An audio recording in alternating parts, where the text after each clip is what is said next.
سورہ ہمزہ کے ضمن میں امام جعفر صادق سے منقول ہے کہ اگر کوئی شخص اس کو اپنی فرائض میں پڑھے، نماز فریضہ میں سورہ حمد کے بعد سورہ ہمزہ کو پڑھنے کا تکرار کرے تو اس سے فقر اس سے دور ہوگا،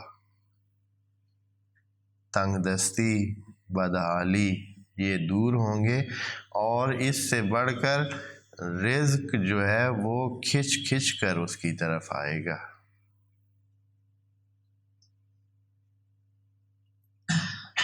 ہاں جی، راستے تو بتا دیے، لیکن یہ بڑی حیران کن بات بھی ہے اور حقیقت ہے۔ انسان خدا پر توکل نہیں کرتا۔ توکل اللہ یہ ہے، یعنی جس کا توکل اللہ کہا گیا ہے کہ فتوکل علی اللہ، وہ یہ ہے کہ جو راستہ خدا نے بتایا اس کو اپنا، تو اسباب مادی کو دیکھ کر چل رہا ہے کہ میرے ہاتھ ہیں، ہاتھوں سے کام کروں گا اور کما لوں گا، عقل ہے سوچ کروں گا، یہ کروں گا وہ کروں گا، ان اسباب سے، جب کہ جو اس سارے مسئلے کو ہینڈل کر رہا ہے اس سے بات کر اللہ کے بندے، اس کے ذریعے، یعنی اس کی بتائے ہوئے کام پہ کام پا۔ وعلیکم السلام۔ اگر جو اس نے بتایا ہے اس طریقے سے چلو گے تو آسانی سے راستے کو طے کر پاؤ گے، اور جو اپنے طریقہ کار کے مطابق چلو گے تو دوسرا۔ توکل کا معنی بھی انشاءاللہ کبھی مناسب اس میں عرض کریں گے۔ توکل کا معنی یہ ہے کہ یعنی خدا پر بھروسہ کرو، یعنی خدا اگر بتا رہا ہے کہ یہ کام ایسے ہوگا تو پھر ایسے ہوگا، اس طرح نہیں ہوگا جو تمہیں نظر آ رہا ہے کہ میں یہ کروں گا، ادھر جاؤں گا، اس سے مانگوں گا،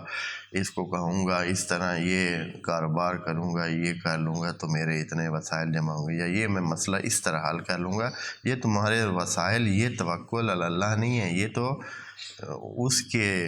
سیٹ کیے ہوئے ہیں، وہ ان کو سیٹ کرتا ہے۔ تمہیں چاہیے کہ وہ راستہ انتخاب کر جو اللہ نے بتایا۔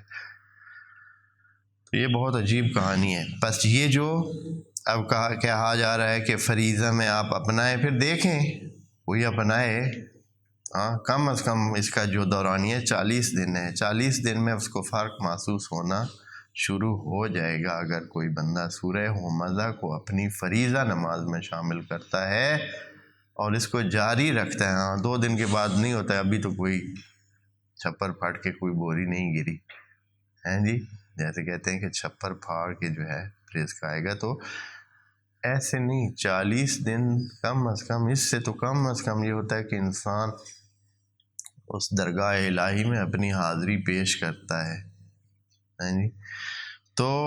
یہ کام کرے گا تو انشاءاللہ فقر اور تنگ دستی دور ہوگی اور رزق کھچ کھچ کر اس کی طرف آئے گا۔